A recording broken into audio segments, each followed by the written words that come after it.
I just finished season 2 of Link Click. You remember Link Click, the Chinese anime about hot gay men, time travel?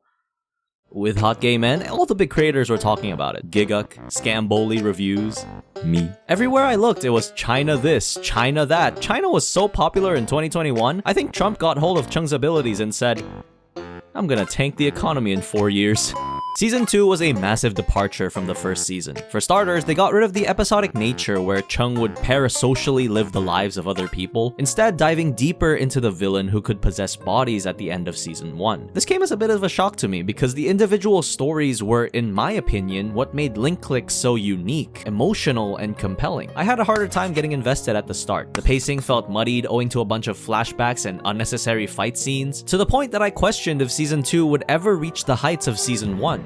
But if there's one thing I can rely on with this series, is that they are masters at storytelling. And I'm gonna ruin it by adding my perspective. Enjoy!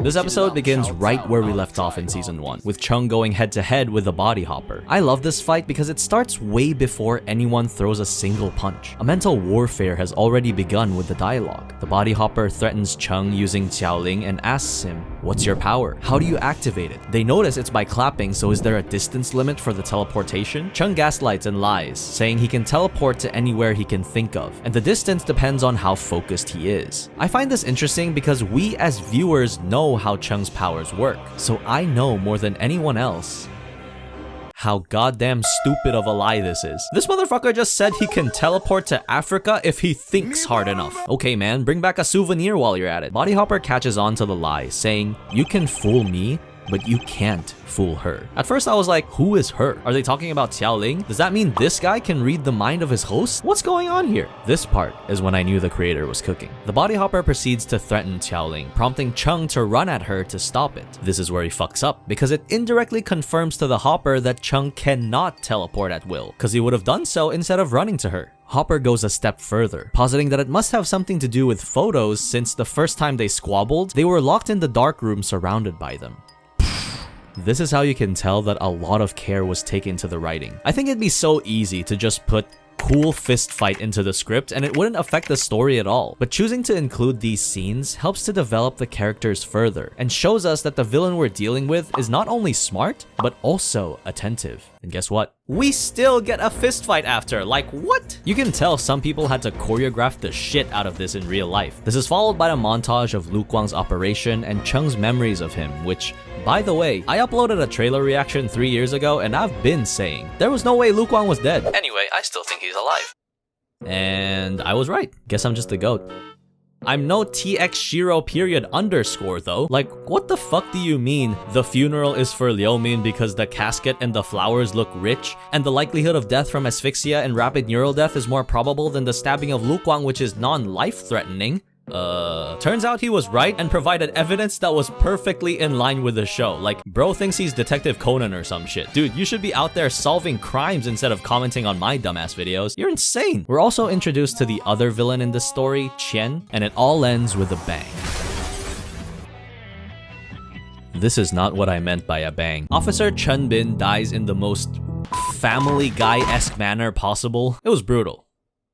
Anyway, what was more shocking was the fact that Qian was a former officer who worked with Xiao and Chen Bin. They visit his home, steal a photo of him and his wife, handing it to this pink-haired guy in the hoodie. For me, this all but confirms who the body hopper is, and tells us they need a photo to enter a body. My only gripe with this episode is that the pacing gets thrown off after they retell the entire sequence of events with Chen Bin's death.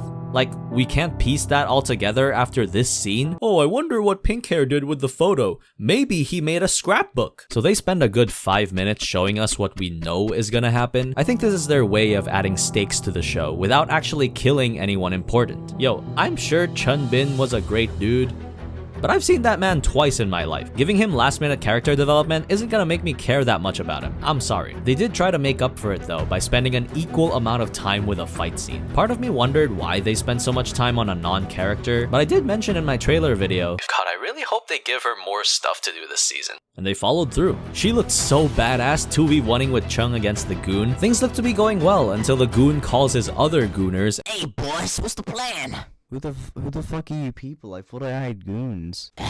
When can we start you off? Who the fuck are you people? I thought I hired goons. And Chung has to be saved by the old man.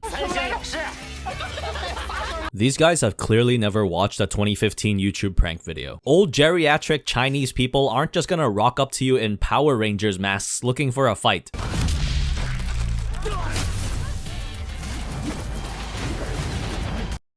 Fuck you got going on?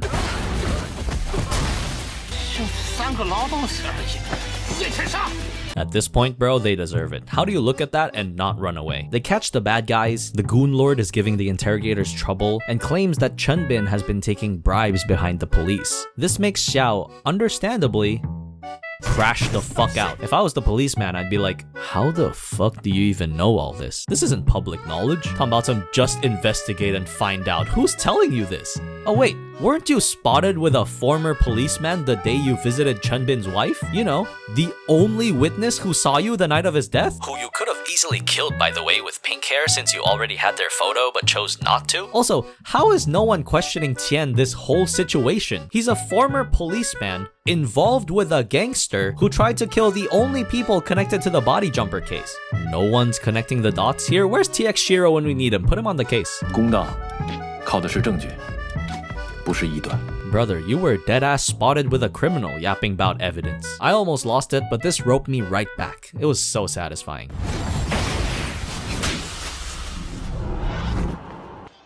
Xiaoling is on a goat streak right now, 2 episodes in a row. We end the episode with Chunbin's wife rocking up to the funeral in a wedding dress after they promised to propose to each other 2 years ago.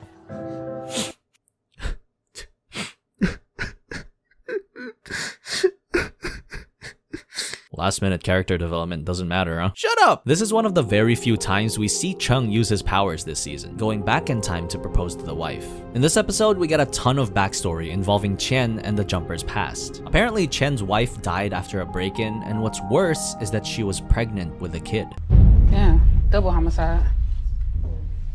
Bitch! No, I'm sorry. Causing Chen to go crazy. Typical villain shit. What's more interesting is the Jumper's backstory. During the whole kerfuffle with Chung and Baldy, Body Jumper somehow sneaks up to Lu Guang's room. But instead of killing him, they give him a card that reads, "Can't lose my good brother." The gang spends a couple minutes discussing this, rightfully since they've never seen the Body Jumper before. But we have. So why didn't he kill him? He clearly tried to at the end of season 1, so why would he do a complete 180 just like that? Hence, I assume this isn't the Body Jumper, but instead their sibling. Meaning the Body Jumper is the brother, and this was the girl. Buckle up, it's gonna get super confusing, but I'll try to explain their story as coherently as possible. This girl's name is Shishi. She's probably the one who gave Lu Guang the card, and most importantly, she's mute.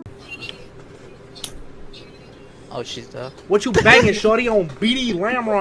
This is actually important. On their way home, a Valorant player approaches the mother and daughter, and to my total surprise, he's a pretty cool guy and wins her the stuffed animal. Turns out they're neighbors, and we finally catch a glimpse of Xishi's brother, Tianchen. We'll call him TC for short. TC is super protective of his sister and mom. He knows an e-boy when he sees one. Back home, they have a heartfelt moment where he teaches Cece sign language. I gotta admit, it's super cute. He is a good brother. And as their dad comes home from work, they sit down to have dinner and Chung goes, 能跟家里人一起吃个饭，感觉真好。 This is how you know Chung is not Asian. It's giving friend comes over for dinner energy. Dude, what are you talking about? Your parents are so chill. The second the friend leaves,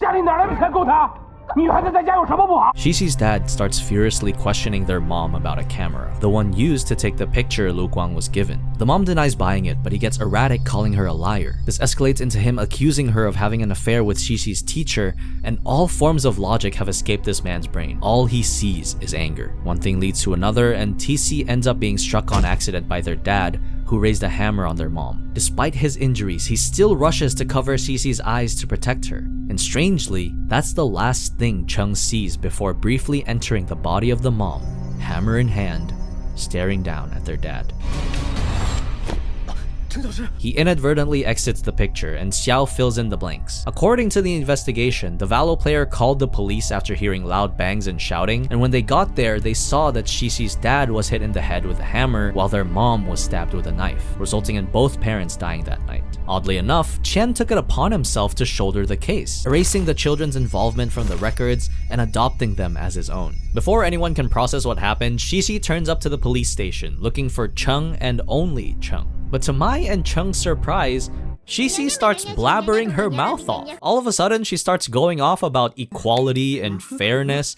I swear, I was about to stand up and start cheering like, yes, queen, pop off, period. I love women. But instead, she was talking about the game that the body jumper mentioned at the end of season 1. Now, I don't want to make assumptions, but either Shishi was not mute this entire time, or this is the brother. Alright, we can drop the act. This is clearly the brother. Up to this point though, his acting was really good. Hypothetically, if I were super duper into femboys, I'd hit him up. But as we all know, I love women. I might know a guy though. Fake Shishi TC convinces Chung to go to the bathroom with him. Hey yo, what the fuck? But is stopped by this policewoman called Wang. TC finds the timing extremely coincidental, so the femboy whispers, "You wanna join us?" What? I said, "You wanna join us?" Hey, I can't hear you. Speak up, twink. You wanna have a threesome? Yo, what did you say? Do you wanna have a threesome? Do I want to have a free sub? Oh boy, would I? And just like that, it's game over. What the fuck? They're helping him escape! Chief, Luke Wang has gone missing! What? 小队，对不起。 Goddamn femboys! Ugh. Xiao chases after Chung and finds Wang handcuffed to a pipe. They track Chung via listening device they put on him beforehand, and he successfully finds them. This is where the anime loses me for a bit, because they proceed to spend the rest of the episode on fight scenes. I don't mind it here and there. Chung versus Xiaoling at the start makes sense. Goon gangster fight, kind of drawn out. It didn't have to be that long. But this is simply here to pad runtime. It offers nothing to the actual story. The only thing this achieves is giving Xiao PTSD after Wang gets bonked from behind and left for dead. Somewhere along the way, the creator must have thought, this is so sick. Oh yeah, the story. TC and Chung are about to escape when Xiaoling arrives to stop them.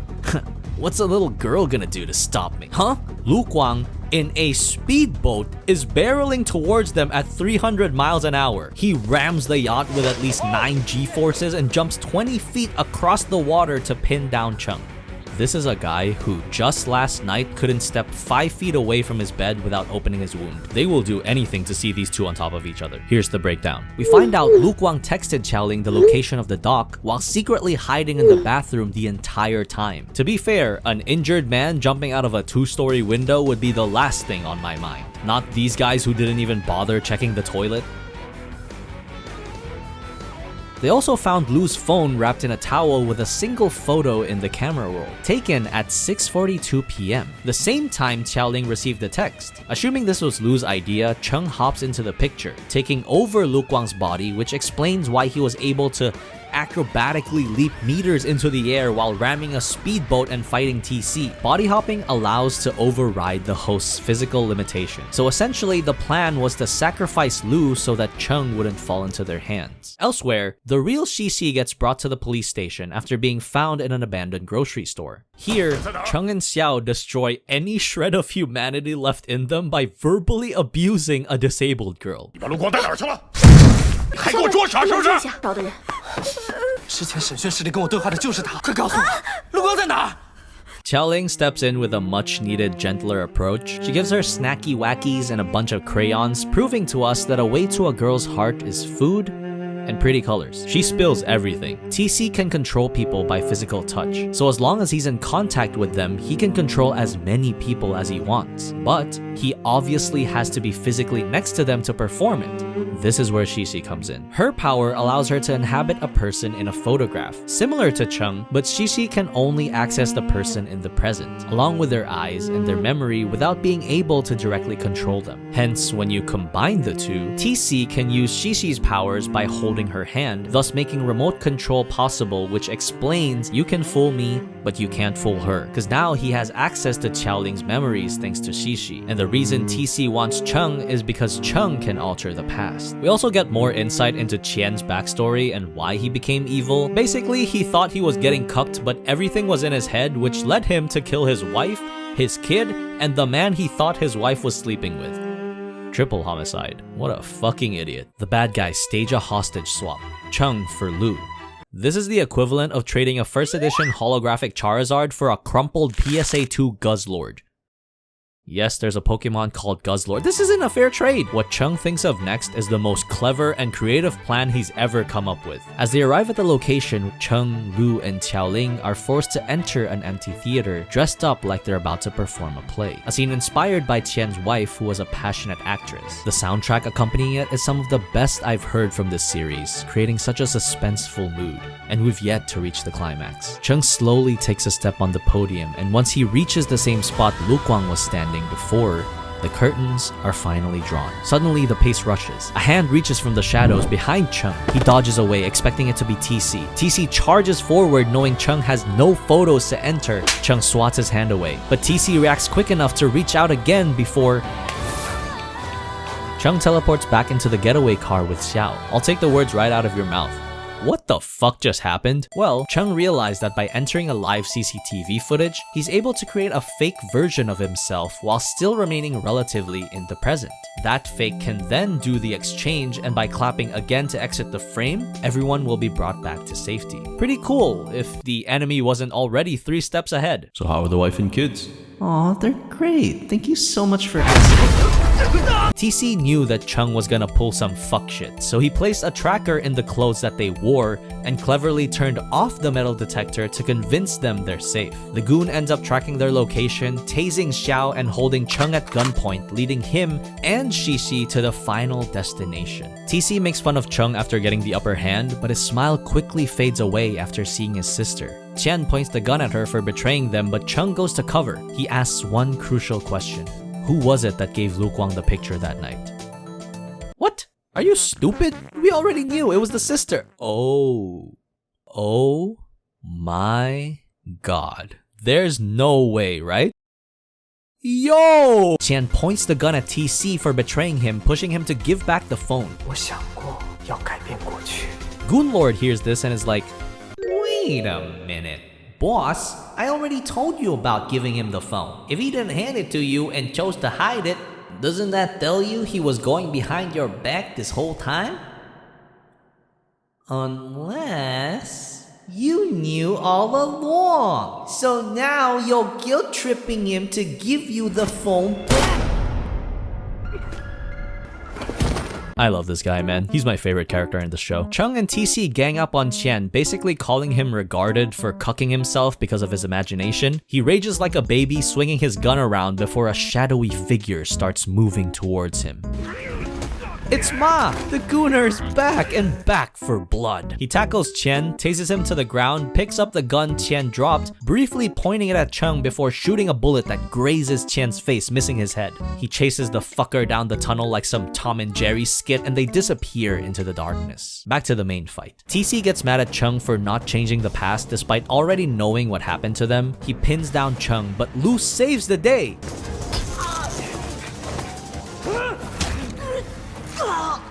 Holy shit, TC is so scary. He goes cray-cray, demanding Chung to change the past or kill him where he stands. Chung is forced to make the toughest decision of his life. Until...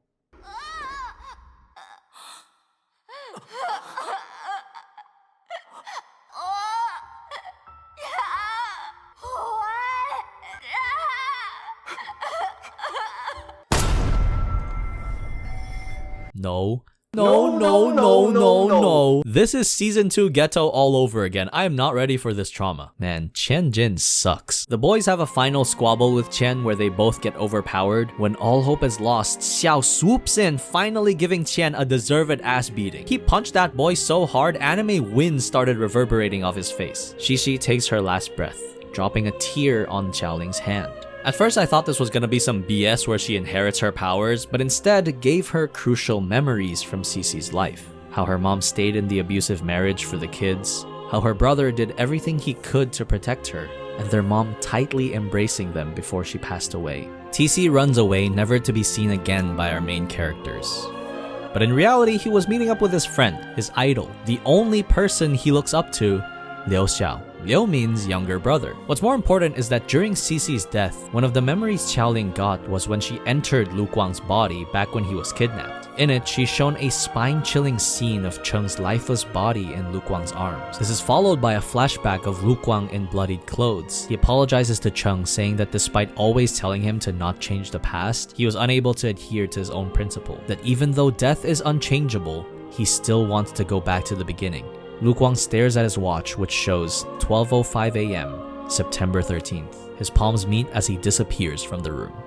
What the fuck was that? You're telling me Lu Guang was the avatar of time travel and passed that shit on to Cheng? I know season 3 is already out involving Liu Xiao and his powers, but I've yet to watch it because I was making this video. So maybe expect another link click video in the near future. For now, I thought season 2 held up to its previous standards. The suspense throughout the show was maintained quite well. The story rarely got boring despite being just one linear plot, but I still think link click shines the brightest when they talk about individual stories. Even in this season, the best episodes were the ones talking about Shishi and TC's past. They just have a way with making you feel so damn hard for the characters. It's like those Thai insurance ads on YouTube. I'm excited to see what happens in season 3. I'll probably talk about other anime first though, since people have been flooding me with other Chinese anime to watch. I'll check those out. Until then, thanks for watching. See you soon.